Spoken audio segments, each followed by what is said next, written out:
오늘은요, 두기고 두 번째 시간, 사랑을 받는 형제, 아가페토스, 아델포스, 여기다 말씀을 드리고자 합니다. The be loved brother, 그죠? 사랑을 받는 형제, 아가페토스, 아델포스, 그죠? 아가페토스, 아델포스, 그죠? 요거는 뭘까요? The be loved brother. 형제라는 말은요, 히브리어는 아우가 이게 아후, 이 형제, 아우. 그러니까 알레프 하나님을 해가지고 뭐죠? 서로 울타리치는 거, 집안에 한 집안에 있는 거, 한 집안에 있는 게 형제죠. 아우. 헬라어로는 아델포스. 아델포스는 연합을 뜻하는 아와, 또 자국을 뜻하는 델포피스, 두 개가 합성어가 된 것입니다. 따라서 같은 태에서 태어난 사람, 이걸 형제라고 한다는 거죠. 이 단어는 본래 육체적 형제를 의미하고 있는데, 반면에 아델페는 문자 그대로 자매를 의미한다는 거죠. 이 말이 남성 복수형은 한 가족, 모든 자녀를 포함하고 있다는 거죠. 이미 제가 그 창세기 14장을 다 고쳐왔잖아요. 창세기 14장 때 뭐 했죠? 14장 13절에 보면은 마므레와 에스골과 아넬이 형제같이 동맹하고 있더라. 그 얘기 들었죠. 우리 안에 네 왕과 다섯 왕이 있는데 거기 또 뭐가 있더라고요? 마므레와 에스골과 아넬이 형제같이 피로 동맹맞은 형제처럼 동맹한다로 되어 있다고 그랬어요.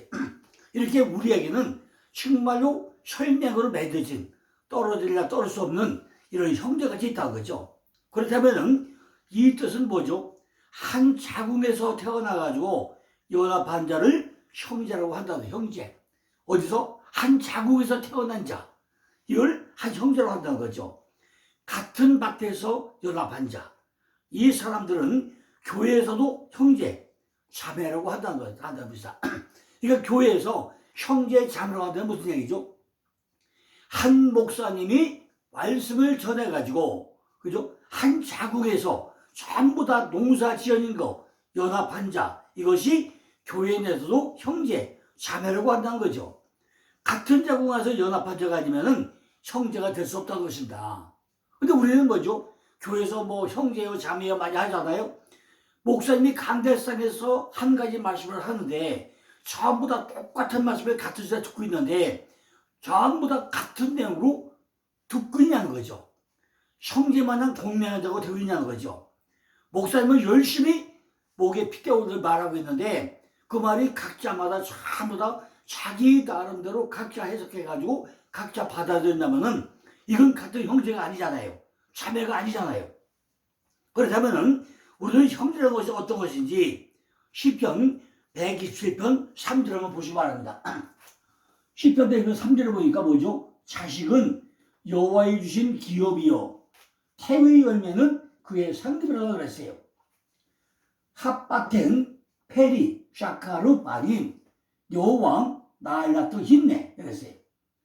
자식은 뭐라고요? 자식은 여호와의 주신 기업이 태의 열매 상급이라는데 핫바텐 페리 샤카르 바님 여호와 나일라트 힘내.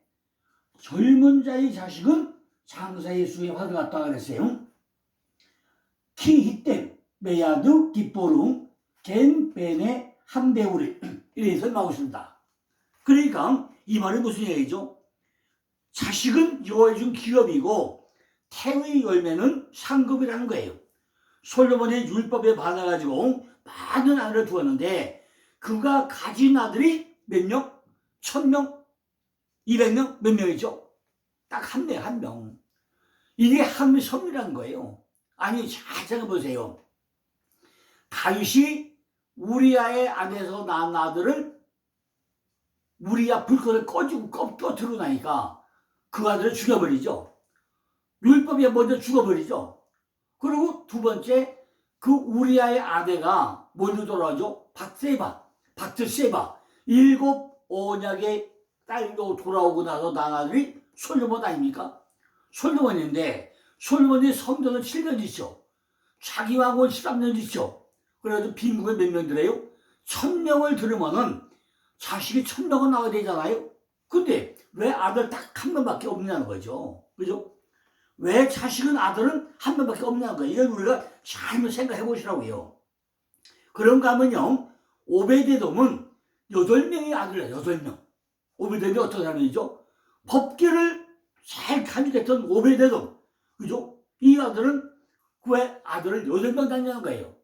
솔로몬같이 그 대단한 왕은 마누라가 1000명인데도 아들 한 명밖에 없는데 오베데돔은 어떻게 아들 8명을 낳느냐는 거예요. 왜냐면요, 대사함 20장 5절에 보니까 그가 언약궤를 영접했으므로 여호와께서 축복해 주셨기 때문이라고 설명했다는 거죠. 오베데돔은 여호와의 법궤를 잘 간수를 했기 때문에 축복을 받아가지고 아들을 몇 명? 8명을 낳았죠. 8명. 자녀들이 그에게서 한 세대로 정해질 때 우리의 가장 큰 영광이요 위로가 된다는 것입니다. 자식은 뭐라 했죠? 여호와의 주신 기업이라고 한다면은 우리들은 지금까지 집에 있는 자기만 생각을 하고 있지 않습니까? 우리 자녀들을 전부 다 기업으로 생각하고 있지 않습니까? 그런데 하나님이 주신 기업은 뭐죠? 기업이 뭐래요? 그 기업이 뭐라 해요? 바로 세워진 자. 그죠? 이게 벤이 아들인데, 아들이 뭐죠? 세워진 자. 세워진 자냐고, 세워진 자. 뭘 세웠다고요? 내 안에 기둥으로 세워진 자라고 했다고 그랬죠. 원성경에서 이야기하는 것은요, 하나님 안에서 세워진 자들을 같은 소유권을 가진 자라고 설명했다는 것입니다. 자식이라는 것은 바로 벤이죠, 벤. 바로 세워진 자를 의미하잖아요. 여호와의 기업이라는 것은 소유권을 가진 자라는 뜻입니다. 태의 열매는 그의 상급이라고 했는데 태가 자궁이라고 이야기하고 있지 않습니까? 자궁이다, 태가 자궁. 그죠? 태잖아요. 근데 결국 자궁에서 세워진 자를 말하고 있다는 거죠. 자, 이스라엘 지도를 보고 나면요, 이스라엘 지도가요 참 희한하죠. 그죠?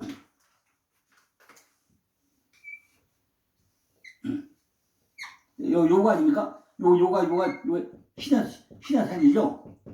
신화산이에요. 이것이 자궁이야, 자궁. 아, 태야, 열매를 말이죠. 그럼 이스라엘 지도가요, 왜 하나님이 꼭 이렇게 시나이 반도에서 이렇게 칼날인 여기가 신화산이고 여길 왜 태라고 하고 있냐는 거죠. 우리가 지도만 봐도요, 이스라엘 택한 하나님이 목적을 아시잖아요. 자궁에서 세워진 자를 말하고 있는 것이 바로 벤이고 이것이 기업이고 상급이라는 거예요. 태라는 것이 조금 전에 델포스를 이야기할 때 자궁이라고 했지만은 결국 같은 한 자궁에서 태어난 열매는 형제라는 것이고 그 열매는 그의 상급이라는 것입니다. 태의 열매라고 이야기한 것은 같은 말씀밭에서 형제가 된 그 사람이라는 거죠. 한 교회에서 담임 목사님 한 분에 해가지고 말씀이 선포될 때 그 똑같은 시간에 똑같은 말씀을 들은 그분들이 형제요 자매라고 한다 하는데 우리가 과연 그렇게 느끼고 살리다는 거죠. 같은 말씀밭에서 태어난 그 사람은 형제이고 지체가 된다는 거예요. 그러므로 우리들은요 서로 사랑하고 서로 형제가 되고 이것이 상급을 하는 거예요. 어제 에베소 얘기고 오늘 이 에베소 나온 얘기 아닙니까? 에베소 뭐였죠? 1장이 구원이고 2장이 옛사람과 새사람이고 3장이 그리스도 안에서 함께 후사가 되고 지체가 되고 약속의 참여자가 되면하고 에베소 3장에서 설명하는 내용이 어떤 얘기입니까? 한 자궁에서 태어난 자, 형제, 상급을 얘기하고 있는 거 아닙니까? 그런데 왜 우리는 서로 헐뜯고 욕하고 한 지체가 마음대로 이렇게 싸움만 하고 있냐는 거죠. 그죠?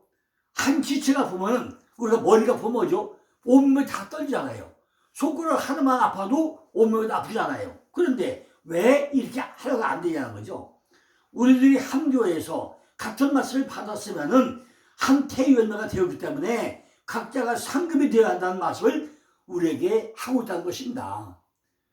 한 목사님에 의해서 말씀이 선포되고 나면은 한 형제이기 때문에 똑같은 사상과 똑같은 믿음을 가지고 성장되어 가야 되는데 왜 전부 다 각자 나름대로 나 잘났다 나 잘났다고 쌈박쌤을 하고 있는 거죠. 그렇다면은 부귀구라는 사람은 같은 태에서 열매가 맺어진 서로에게 상급이 되었기 때문에 누가 보내요? 사도 바울이 부귀구를 보낸다는 거예요. 그죠?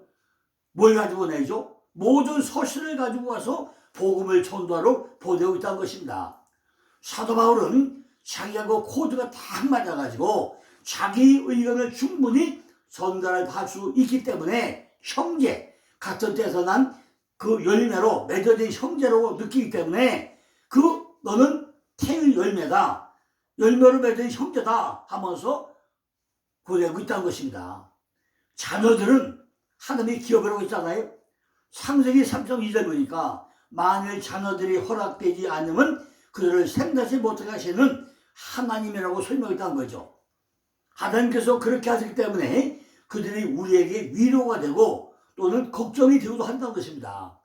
말라기 2장 15절에 보니까 여호와는 영이 유효하실지라도 오직 하늘을 짓지 아니하느냐 어찌하여 하나만 지으시느냐 이는 경건한 자손을 얻고자 하심이라. 그러므로 내 심령을 삼가지켜 어려서 취한 아내에게 괴사를 행치 말지니라고 설명하고 있습니다. 여호와께서부터 기업으로 자녀를 사모하는 자들이 한 아내에 대한 법적인 결혼에 해가지고 자녀를 주시기를 기뻐하는 방식으로 자녀를 우리가 많이 낳아야 한다는 것입니다. 자녀들은 하나님께로서 온 것임을 물론 그를 향한 기업이라는 것을 우리가 알아내야 한다는 것입니다. 자녀들은 선한 기업이며 가족에게 큰 도움과 방어가 된다는 것입니다. 젊은 자의 자식은 즉 젊은 부모에게 태어난 자식은 자신의 안전과 유익을 위해 가지고 자기에게 있는 화살을 사용할 줄 아는 즉 장사의 수중의 화살 같다는 거예요. 그들은 가장 강하게 가장 건강한 자식들이라는 것입니다. 그들은요 자기의 봉사가 필요할 때 부모를 섬기도록 성장되어 갈 거라는 것입니다. 그들은 부모와 가족에게 크게 선한 도구가 될 것이라는 말씀입니다. 그들은 적들을 방해해가지고 방어를 튼튼히 할 수 있다는 것입니다. 수많은 자녀들이 있는 그 가정은요 우리가 상상한 건데 크기가 다른 화살의 전투가 같다는 거예요. 그러나 모두 다 때에 따라서 쓰임을 받게 된다는 거죠. 만약 지금 오미되는 것이 자녀가 8명이면은 각자 나름대로 전부 다 특혜있지 않습니까? 이렇게 각자 나름대로 쓰임을 받게 된다는 거죠. 서로 다른 재능과 경향을 가진 자들은 여러 가지 길로 가족에게 도움이 된다는 것입니다. 많은 자식을 가지자는 성문에서 그 원수와 담대하게 단판을 말할 것이라는 것입니다.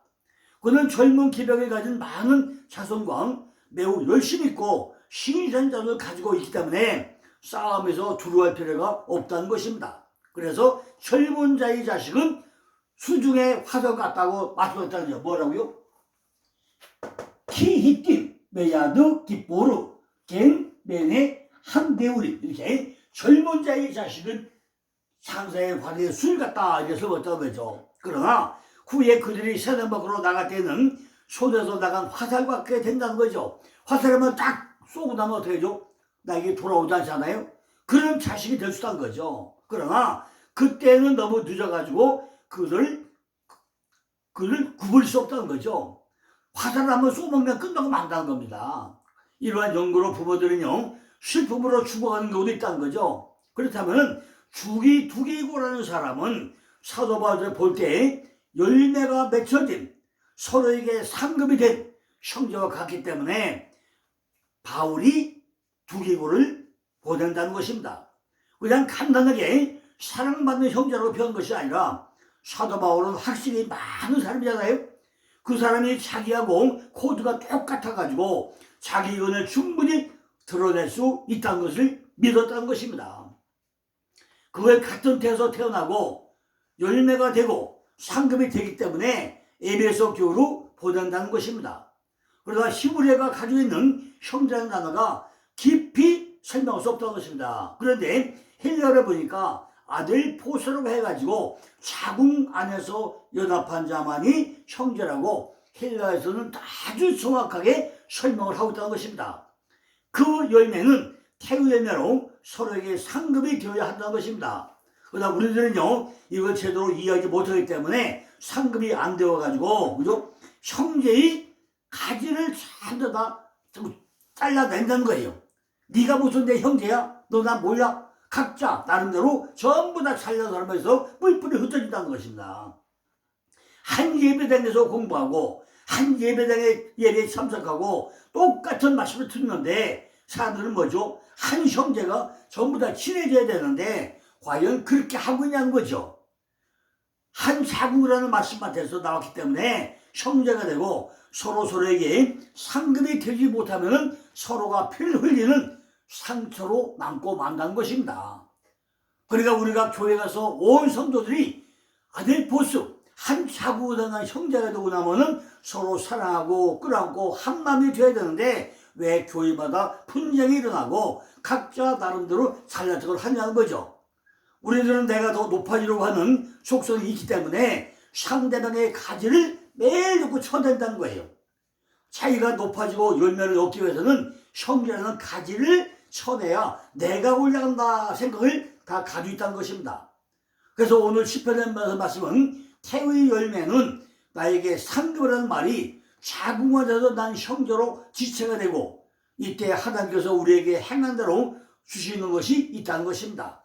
주 안에서 세워진 자는 여호와의 소유권을 가지고 있고 얻는 것이고 같은 말씀밭에서 나온 형제는 지체가 될 때 열매가 맺어지고 상급이 되고 서로에게 유익이 된다는 것입니다. 창세기 1장 10절 보니까 하나님이 물을 땅으로 칭하고 묻을 땅으로 칭하고 모임물을 바다로 칭하니라 하나님이 보시기에 좋았다는 말씀이 나오죠. 태초에 물을 한 곳으로 모았고 또 태초에 물을 한 곳에 가둔 그 같은 전능하신 손길이 어떻게 물을 완전히 억누르고 있는가에 대해서 시편 104편 6절로 9절에 아주 훌륭하게 묘사하고 있고요. 이것들을 찬양받을 만한 일이라고 언급하고 있습니다. 마른 땅이 물속에서 나오게 하시어 드러나게 하시고 이를 땅이라 칭하시어 그것을 인류에게 주셨다고 했습니다. 땅은 전에도 존재감까지 보이죠. 그러나 그것은 물 밑에 있었기 때문에 아무 소용이 없었지만 이제는 땅 위로 전부 다 드러났다는 것입니다. 이와 같이 우리는요 하나님의 많은 은사들을 헛되이 배우가 많이 있다는 거죠. 하나님의 은사를 줘도요 써먹지 않고 전부 다 땅속에 숨겨놓는다는 것입니다. 왜냐하면 그것들이 숨겨지기 때문인 거죠. 하나님이 묻힐 땅이라 칭했는데 셋째 날 비로소 씨 뿌릴 땅이 드러난다는 것입니다. 한번 생각해보세요. 창세기 셋째는 뭐죠? 물이 다 모이가 묻힐이라 물. 큰 바위덩어리가 드러났다고 했어요.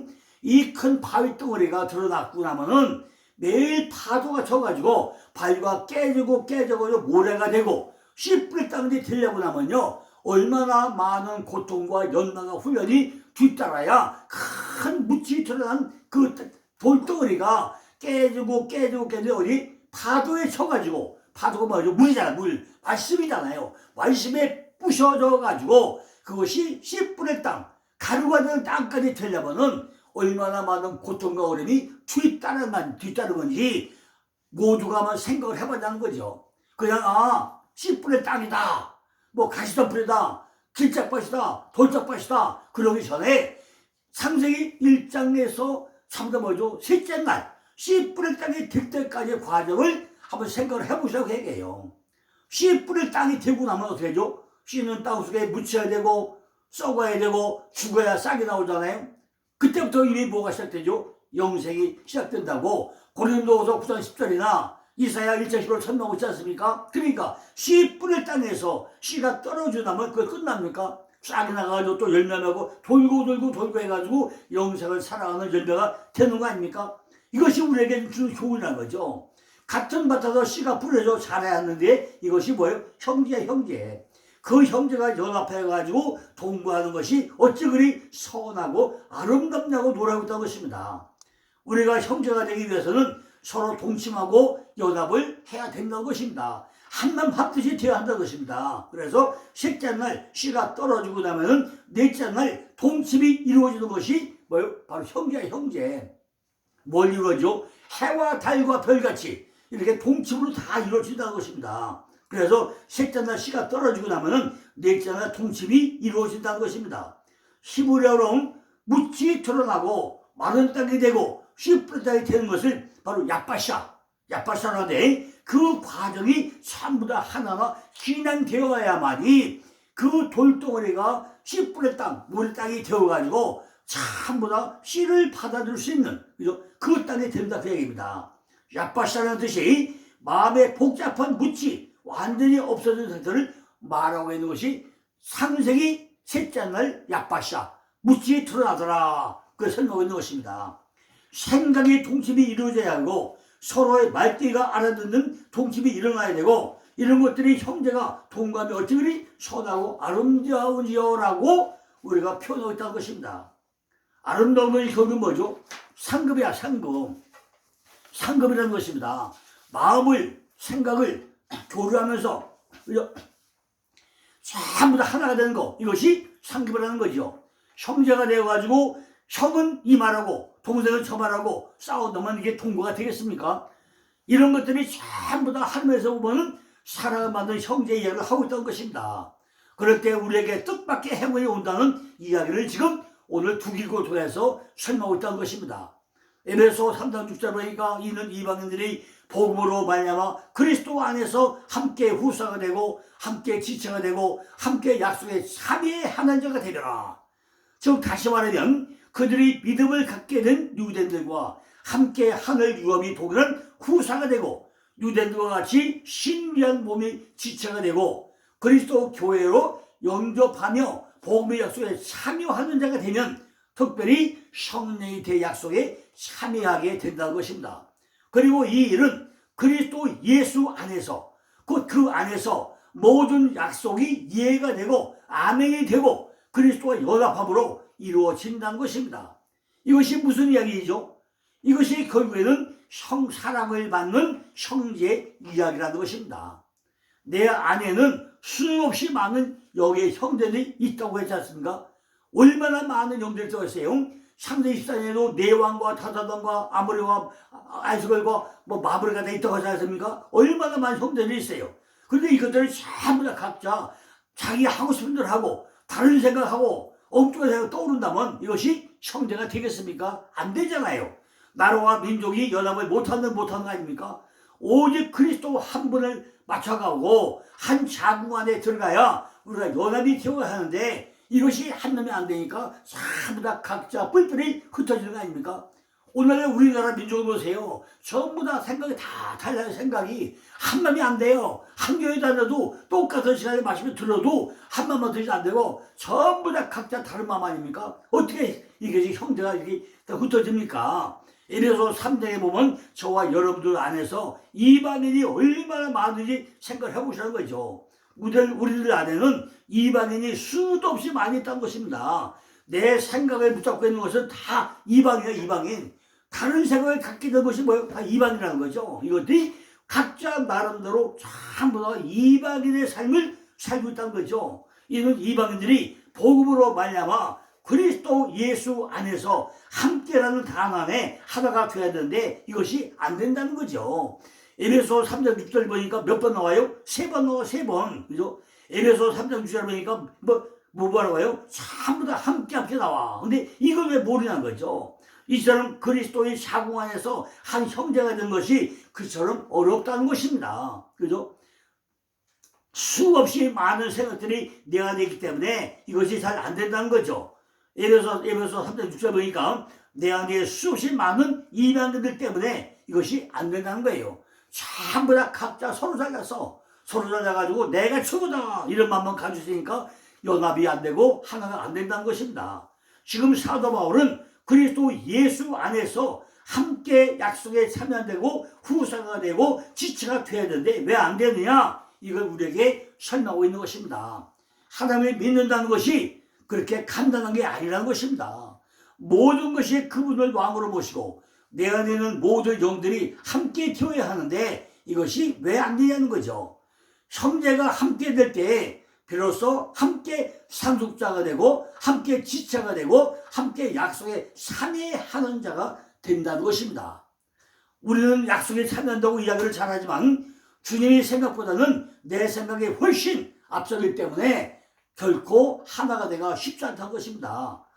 이방인을 예수 그리스도 복음으로 내 안에서 함께라는 관계가 될 때만이 우리는 상속자가 되고 지체가 되고 약속에 참여자가 되는 것이 되는데 이것이 그렇게 쉬운 일이냐? 결코 쉽지 않다는 것입니다. 우리들이 성경 66권을 가지고 신앙생활을 전부 다 하고 있잖아요. 몇십 년씩 하고 있잖아요. 20년, 30년 하고 있는데 왜 생각이 다르고 마음이 다르고 아침과 저녁과 시시때때로 생각이 달라져야 되는 거예요. 변화무쌍한 삶으로 살아가고 있지 않습니까?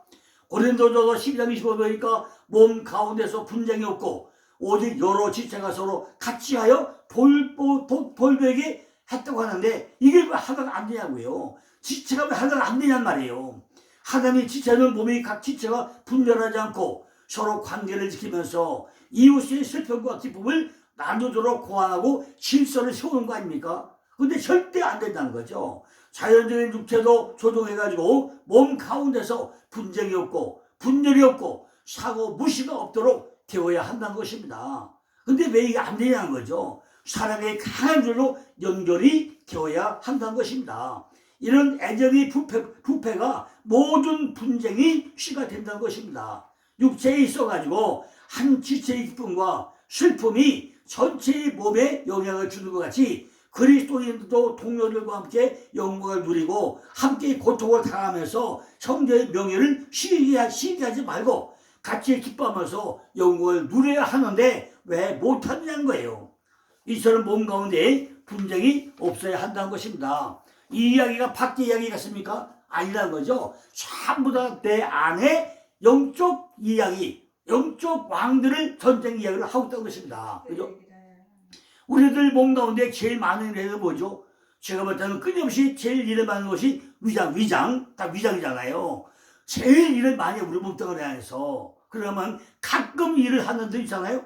그 지체가 싸운다는 거죠. 너희 몸 가운데 지체끼리 분쟁이 없어야 되는데 매일 싸운다는 거죠. 그죠?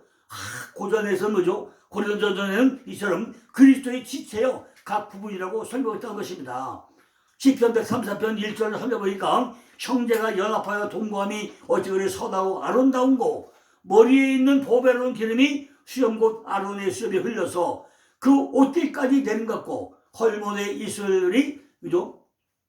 시온의 산들에 내린 것 같도다. 거기서 여호와께서 복을 명하다니 곧 영생이라고 말씀하고 있잖아요. 선하고 즐거운 것은 형제가 동거하는 것이고 연합하여 함께 거하는 것이고 하나가 되어가지고 동거하는 거라고 설명하고 있다는 것입니다. 한 마음과 한 영혼과 하나의 관심을 가지고서 동거함이 어찌 그리 선하고 아름답냐 이렇게 하고 있다는 거죠. 그런데 형제들이 연합하고 연합한 궁극적인 목적이 뭐예요? 바로 영생이라는 거예요. 자, 우리가 이렇게 이 일을 통해 봐야죠. 사도 바울처럼 우리도 날마다 죽노라 이런 마음 가지고 우리가 주 안에서 하나가 되어야 된다는 거죠. 이제 내일은요 주 안에서 진실한 일꾼 여기다 또 말씀을 드리겠습니다. 우리가 이렇게 서로 연합이 안 되면 어떻게 해야죠? 주 안에서 우리가 진실한 일꾼이 되어야 되는 그 부분을 내일 또 설명을 드리겠습니다. 감사합니다.